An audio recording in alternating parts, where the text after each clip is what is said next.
What is so special about our open mic night is the people that are showing up and the musicians and the artists that are continually coming and the words that are being expressed about it throughout different towns and the network and the buzz that it's sort of generated within the artist community. So that's the special bit. We're able to start events at 7:30 when I kick off with the all right kind of vibe to the 1 o'clock in the morning. We've been able to maintain for the last 2 years a 7:30 to 1 a.m. Open stage, which has, I've received tons of feedback from people that, you know, it's incredible, or this isn't happening anywhere, or this is the best open mic I've been to. So it's the artist community that's showing up. It's also the individuals that are supporting the community that is supporting live music, and the community that's supporting artists, and the community that's just supporting a good time, house cafe, whatever reason. So it's the musicians, it's the artists, and it's the community support that has made the open mic special. Without those folks, it's potentially could dwindle, or you'd only have 2 or 3 hours a night of prime of music. It's just the people's call out, and the people, there's artists that come at 7:30 sign in and don't get a chance to play till 12:30, but they're here and they're continually participating and doing that. So it's to restate the question, what has made the open mic so successful is the artist community and the supporters of that artist community, who are artists themselves, for supporting the artist community. My name is Abby Rosh Shaker, and I played all original songs, so you won't recognize the titles of them, but I played 5 original pieces that I wrote.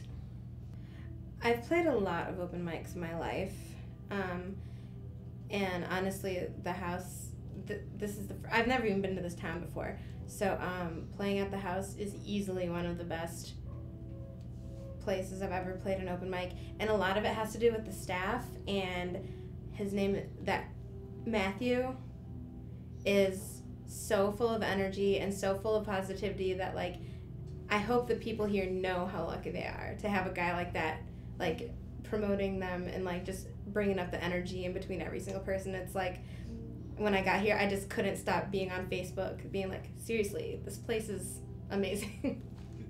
Very good. My name is Emily Mayberry, and I am a barista. Personally, I'm kind of old school with my music, so a lot of popular music today doesn't really jive with me. I'm kind of disappointed. There is some good music, like Incubus is really great, and you know, there's some other ones like Them Crooked Vultures, but those are not as well-known bands, but there's still some good music, but it makes me sad because what music could do and what the music industry reflects are just, I don't think, meet eye to eye. So it's a lot more of like what you find at the cafe, which is more underground people who are just like making music because they love it and because either they like creating music for people to make them feel good, or they have a message that they really want to send out there. I am Winnie Page of Winnie Page and the Dirt Band. We consider ourselves to be of the dirty funk genre. Winnie Page and the Dirt Band loves the House Cafe. There's a lot of love going into every aspect of what is going on at the House Cafe. Both, I used to work there, so I'm friends with the owner, also friends with the booker, Jolly Baba, or Matthew. The heart of the House Cafe resides in those two people, and there's a lot of love going into the microbrewed beers that they bring in. There's a lot of love going into all the food. As I said, I used to work there, so I've had just about everything they have to offer there, and I love it all.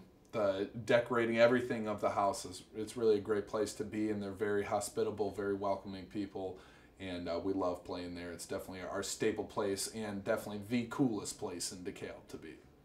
Because the House Cafe isn't like a normal venue, Matthew does a lot of promotion via Facebook and on the internet and stuff, and on the House Cafe website, where a lot of other production companies won't really do a whole lot to promote your show. We obviously have to do our own promotion, but he does a lot himself, and I think that's part of the reason that the house is in existence, is because of how much work he does.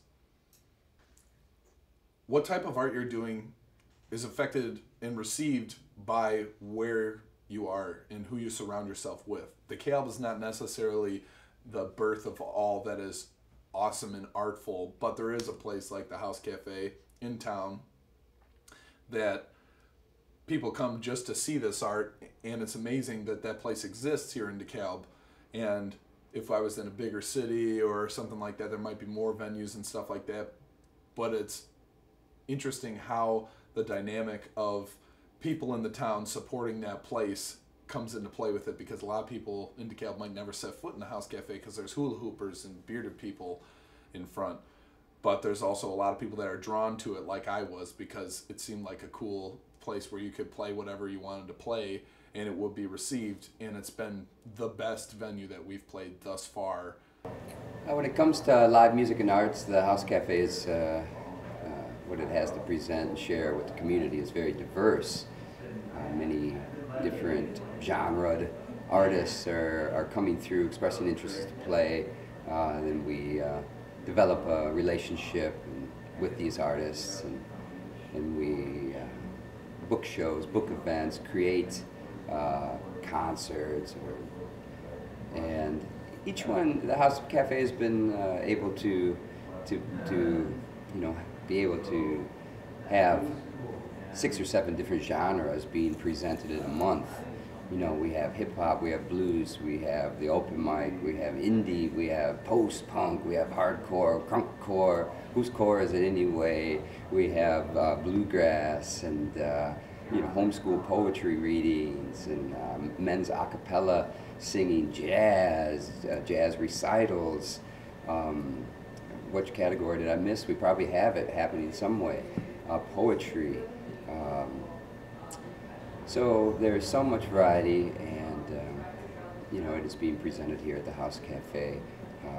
Some varieties are a little bit more popular than others. Others we're still developing the market and promoting and getting the word out. For instance, bluegrass and the jazz in a sense, but while others are very well attended and popularized, and like even the hardcore shows, the metal shows, people are coming out to, the rock and roll shows, people are coming out to.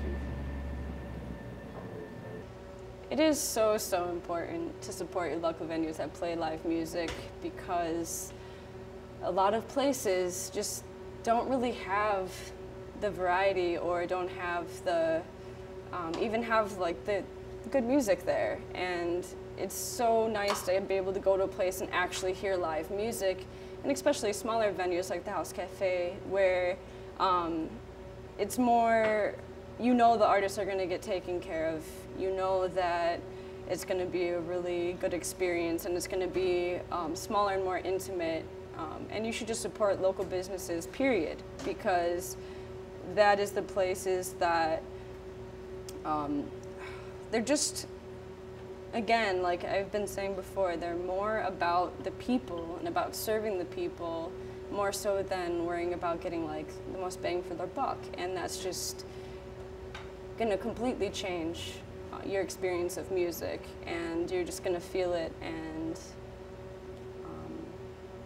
just support your local businesses in general, because we need them, and they're not sterile and they're not cookie cutter. They all have their own beautiful vibe to them, so it's really important.